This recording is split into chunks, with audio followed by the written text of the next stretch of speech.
കഴിഞ്ഞ കുറേ ദിവസങ്ങളിൽ നമ്മുടെ വാർത്താ നേരത്തിലൊക്കെ ഭൂരിഭാഗവും നമ്മൾ ചർച്ച ചെയ്തത് അപകട വാർത്തകളെ കുറിച്ചായിരുന്നു. ഡിസംബറിൽ തന്നെ ഒന്നിച്ച് കൂട്ടം കൂട്ടമായി എത്ര മനുഷ്യരെ, എത്ര സഹോദരങ്ങളെ നമുക്ക് നഷ്ടമായി. കല്ലടിക്കോട് പനയമ്പാടത്തായാലും കഴിഞ്ഞ ദിവസം കോന്നിയിലുണ്ടായ കളർകോട് ഡിസംബർ ആദ്യമായിരുന്നു. നിരവധി അപകടങ്ങൾ ഉണ്ടായി. ഇപ്പോൾ അതിന്റെ പശ്ചാത്തലത്തിൽ ശാശ്വതമായ ഒരു പരിഹാരം ഈ വിഷയത്തിൽ വേണം. പ്രത്യേകിച്ച് റോഡുമായി ബന്ധപ്പെട്ടാണ്, എല്ലാം റോഡ് അപകടങ്ങളാണ്. അപ്പോൾ വിവിധ കാര്യങ്ങളാണെങ്കിൽ കൂടിയും വിവിധ വിഷയങ്ങളാണെങ്കിലും എല്ലാത്തിലും സമഗ്രമായ ഒരു നിർദ്ദേശങ്ങളൊക്കെ യോഗം ചേർന്നിരുന്നു.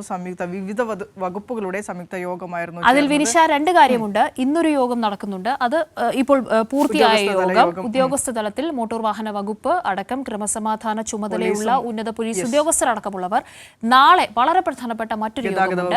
ഗതാഗത മന്ത്രിയും ദേശീയപാത അതോറിറ്റിയുടെ ഉദ്യോഗസ്ഥരും ചേരുന്ന ഏറ്റവും പ്രധാനപ്പെട്ട യോഗം. അത് നാളെയും നടക്കാനുണ്ട്. പ്രത്യേകിച്ച് പാലക്കാട് പനയമ്പാടം ആക്സിഡന്റിന്റെ ബേസിൽ കൂടിയായിരിക്കും. അപ്പോൾ ഇന്നത്തെ യോഗത്തിൽ എന്താണ് നടന്നത് എന്നുള്ളത് നമുക്ക് നോക്കാം.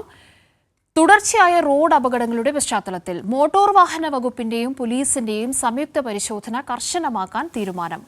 സംയുക്ത പരിശോധനയുടെ ആദ്യഘട്ടം സ്ഥിരം അപകട മേഖലകളിലാണ് നടക്കുക. എല്ലാ ജില്ലകളിലും പരിശോധന നടത്തി റോഡിന്റെ ട്രാഫിക്കിലും രൂപഘടനയിലും മാറ്റങ്ങൾ വരുത്തി രൂപരേഖ തയ്യാറാക്കും. പോലീസും മോട്ടോർ വാഹന വകുപ്പും സംയുക്ത യോഗം ചേർന്ന് കാര്യങ്ങൾ വിലയിരുത്തി റിപ്പോർട്ട് കാണും.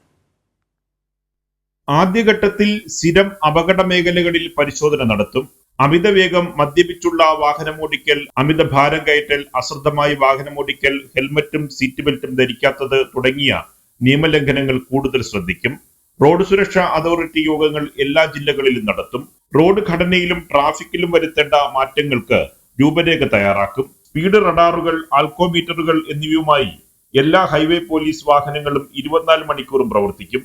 എല്ലാ സംസ്ഥാന പാതകളിലും ചെറു റോഡുകളിലും AI ക്യാമറകൾ സ്ഥാപിക്കാനുള്ള ശുപാർശ തയ്യാറാക്കാൻ ട്രാഫിക് IG-ക്ക് നിർദ്ദേശം നൽകിയിട്ടുണ്ട്. കാൽനട യാത്രക്കാരുടെ സുരക്ഷയ്ക്കായി ബോധവൽക്കരണം നടത്തും. ഈ ചെല്ലാനുകൾ അടയ്ക്കാനായി എല്ലാ ജില്ലകളിലും പ്രത്യേക അദാലത്തുകൾ നടത്തും. തുടർച്ചയായ റോഡ് അപകടങ്ങളുടെ പശ്ചാത്തലത്തിലാണ് മോട്ടോർ വാഹന വകുപ്പും പോലീസും സംയുക്ത പരിശോധനയ്ക്ക് ഇറങ്ങുന്നത്. പോലീസും മോട്ടോർ വാഹന വകുപ്പും സംയുക്ത യോഗം ചേർന്ന് കാര്യങ്ങൾ വിലയിരുത്തി. കൈരളി ന്യൂസ്, തിരുവനന്തപുരം.